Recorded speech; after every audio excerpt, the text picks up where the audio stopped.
मैंने कश्मीर में जाने के फौरन बाद 2 फाइलें मेरे सामने आई। एक में तो अंबानी इन्वॉल्व थे और एक में संघ के एक बड़े अफसर हैं वो थे, एक पुराने महबूबा की मिनिस्ट्री के मिनिस्टर थे और जो अपने को प्रधानमंत्री जी के बहुत नज़दीक बताते थे।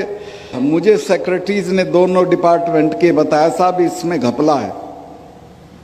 मैंने दोनों डील कैंसिल कर दिए। सेक्रेटरीज ने मुझे ये भी बताया कि साहब इसमें 150 करोड़ रुपया आपको मिल सकता है। आइए चलते हैं वानी हैंडलूम। खूब से खूबतर बन सकता है आपके घर का अर्शो फर्श। रंगीन दुनिया में घर सजावट बन चुका है जरूरी, क्योंकि आप होंगी आपकी सब मांगे पूरी। क्या करना पड़ता है आपको आराइशी सामान के लिए दूर दूर का दौरा, तो आज हो जाएगा आपका एक ख्वाब भी पूरा, क्योंकि आप डोडा में पेट्रोल पंप और बुलेट शोरूम के साथ में वानी हैंडलूम के नाम से घरेलू आराइशी सामान का 4 मंजिला कारखाना खुला है, जो आपको फराहम करेगा बिना दूर गए ही कंबल, तकिए, पर्दे, मखमल, कालीन, अलमारियां, गद्दे, बेड, सोफा, बेडशीट, रबड़ और रिवॉल्विंग कुर्सियों के अलावा घरेलू सभी आराइशी सामान बिल्कुल कम से कम दामों पर।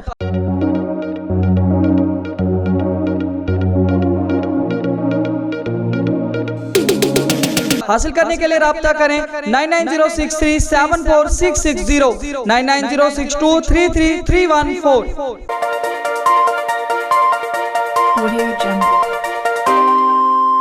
ओथ हो रही थी जब मिनिस्टर की, तो वीपी सिंह जी मुझे एक तरफ ले गए और उन्होंने कहा सतपाल संभल के काम करना। मैं कहा क्यों? कहने लगे कि बेईमानी करने के बाद प्रधानमंत्रियों से नहीं लड़ा जा सकता और हमें और तुम्हें दोनों को प्रधानमंत्रियों से लड़ना है, लिहाजा पाक साफ रहना है। मैं जो कश्मीर से लौटने के बाद किसानों के लिए बोल दिया बेधड़क, अगर मैं कश्मीर में कुछ कर लेता तो मेरे घर तो ईडी पहुंच जाती है, आज से पहले इनकम टैक्स वाले पहुंच जाते। आज मैं सीना ठोक के कह सकता हूं कि प्रधानमंत्री के पास सारी संस्थाएं हैं, सब कुछ है और मेरी सारी जांच करा लें, मैं इसी तरह बेधड़क रहूंगा, चूंकि मेरे पास कुछ नहीं। मैंने कश्मीर में जाने के फौरन बाद 2 फाइलें मेरे सामने आई। एक में तो अंबानी इन्वॉल्व थे और एक में संघ के एक बड़े अफसर हैं वो थे, एक पुराने महबूबा की मिनिस्ट्री के मिनिस्टर थे और जो अपने को प्रधानमंत्री जी के बहुत नज़दीक बताते थे। मुझे सेक्रेटरीज ने दोनों डिपार्टमेंट के बताया साहब इसमें घपला है। मैंने दोनों डील कैंसिल कर दिए। सेक्रेटरीज ने मुझे ये भी बताया कि साहब इसमें 150 करोड़ रुपया आपको मिल सकता है। मैंने कहा मैं तो 5 कुर्ते पजामे लेके आया हूँ, ऐसे ही चला जाऊँगा। लेकिन एहतियातन मैंने प्रधानमंत्री जी से वक्त लिया और उनसे मिलने गया और उनको मैंने कहा कि साहब ये फाइल है, ये इसमें घपला है, ये लोग इसमें इन्वॉल्व हैं, ये आपका नाम लेते हैं, आप मुझे बताएं क्या करना है। अगर इसे कैंसिल नहीं करना है तो मैं छोड़ देता हूं, किसी दूसरे को लगा दीजिए मेरी जगह, लेकिन मैं रहूंगा तो इसको होने नहीं दूंगा। मैं इस बात की तारीफ करूंगा प्रधानमंत्री कि उन्होंने कहा कि नहीं सतपाल, करप्शन पे कोई कॉम्प्रोमाइज़ नहीं की ज़रूरत है। मैंने वो किया और कश्मीर में जो इतनी करप्ट स्टेट है कि आप अंदाज ही नहीं लगा सकते हो। सारे देश में कमीशन 5-4% मांगा जाता है, कश्मीर में 15% मांगा जाता है। उस स्टेट में दहशत हो गई और मेरे रहते कोई करप्शन का बड़ा काम नहीं हुआ। आते आते मैंने वहाँ एक, आप देखते होंगे आजकल प्रेस में और टीवी में, उसको रोशनी एक्ट कहते थे। फारूक अब्दुल्ला वो एक्ट लाए थे कि ये सरकारी ज़मीनें हैं, इनको हम ठीक ठाक दाम पे दे देंगे और इससे जो रुपया मिलेगा उससे बिजली की हालत सुधारेंगे। बिजली की हालत तो सुधरी नहीं। कई एकड़ का प्लॉट फारूक अब्दुल्ला को मिल गया, उनके बेटे को मिल गया, महबूबा को मिल गया। मुझे लोगों ने जब शिकायत की, मैंने पता कराया तो उन्होंने कहा जी बिल्कुल ऐसे ही है। मैंने वो सारा कैंसिल कर दिया और उसकी जांच बिठा दी। अब वो वहाँ जांच भी सरकारी संस्थाएं करती हैं, वो भी डरते हैं कि कल कोई आ जाएंगे। तो वहाँ बहुत अच्छी एक लेडी जज चली गई थी। तो मैं उन लोगों को कहा कि तुम जज साहब के पास चले जाओ।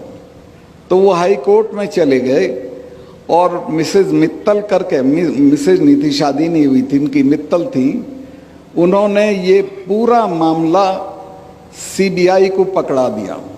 अब सब नेताओं के बंगले कैंसिल हो गए हैं, सबकी ज़मीनें कैंसिल हो गई हैं। और मैंने चीफ उसको अपने कमिश्नर को कहा जम्मू के कि जम्मू के आसपास जितनी सरकारी ज़मीनें हैं उसका सर्वे करो। उसने मुझे बताया साहब ये तो बहुत ज़मीन पड़ी है खाली, लेकिन ये तो आपके हटते ही कब्जा कर लेंगे लोग इस पे। मैं क्यों? कहने ले महबूबा के आदमी को तो देर ही नहीं लगती कब्जा करने में, वो तो एक खूंटा गाड़ के भैंस बांध देता है और कहता मेरी ज़मीन है। ऐसे ही ये कर लेगा फारूक अब्दुल्ला। तो मैंने कहा क्या करूं? कहने ले साहब इसको कर दो। मैं कहा मैं इसको बांटने का नहीं हूँ, ना मैं इसको बेचने का हूँ। आप एक काम करो, मेरे यहाँ 3 कोर हैं आर्मी की, 3 लेफ्टिनेंट जनरल पढ़ते थे कश्मीर के, इन तीनों को बुला के उन सबों को ये ज़मीन दे दो।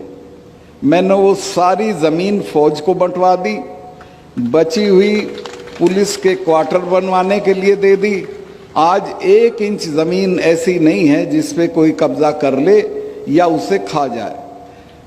ये करीब करीब सब जगह हालत है देश की।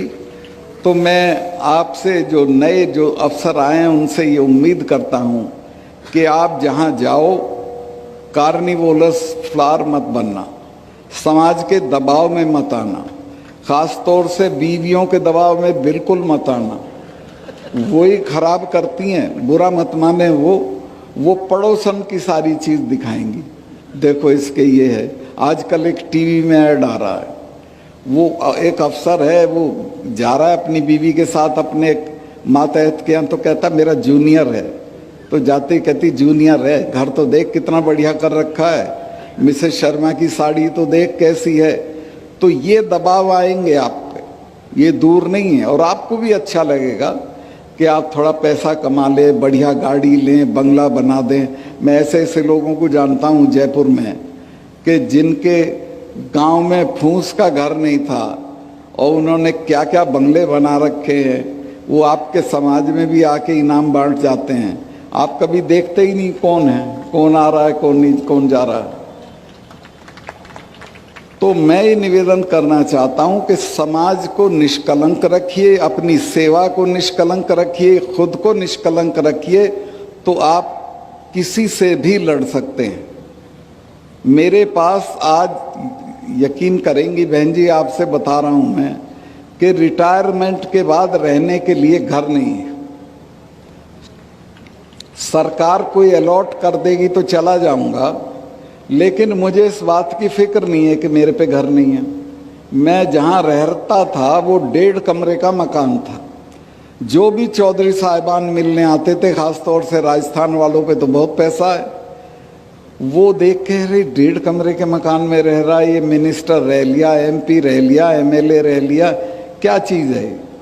और वो मुझे तिरस्कार की निगाह से देख के चले आते थे।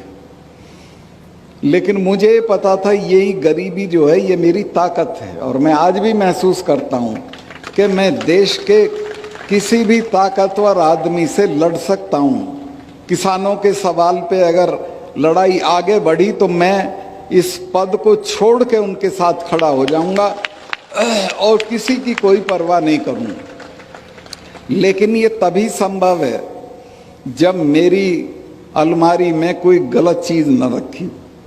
ये मैं श्योर हूँ, ये मैं आश्वस्त हूँ, ये मैं जानता हूँ कि मैंने कोई भी गलत काम, यहाँ भी मेरे 2-1 रिश्तेदार बैठे हैं इस सभा में, वो गए कश्मीर भी गए थे, वो लोग बड़े बड़े प्रपोजल्स लेके जाते थे, मैंने किसी की फली नहीं फोड़ी, कुछ नहीं किया। और मैंने कहा कि जेल मुझे काटनी है कि आपको काटनी, ये अपना घर ले जाओ, सारी दुनिया पड़ी वहाँ कर लो, मैं कुछ नहीं करूँगा।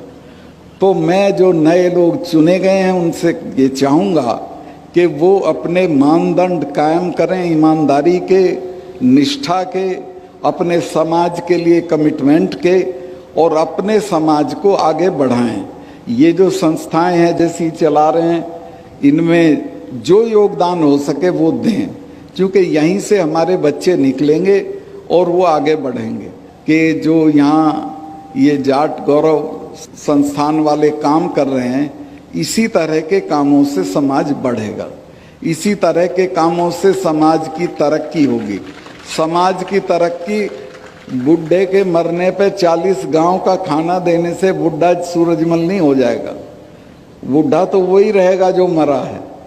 आप दहेज बंद करिए, बच्चियों की पढ़ाई पे रुपया लगाइए, बैठक बड़ी भौनी, 4 आदमी नहीं घर में 20 कमरे की कोठी ठोकते हो काहे के लिए भाई?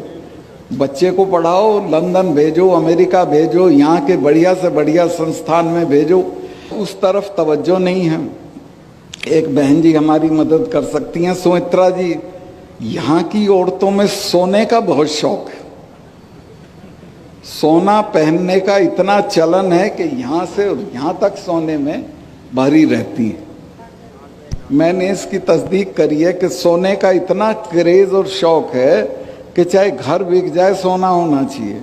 इन सब चीज़ों को छोड़ें, ये अवगुण हैं, इनसे बचें और अपने बच्चों को बढ़िया से बढ़िया तालीम दें, उसको वैल्यू सिस्टम दें, उसको ईमानदार और निडर होना सिखाएं।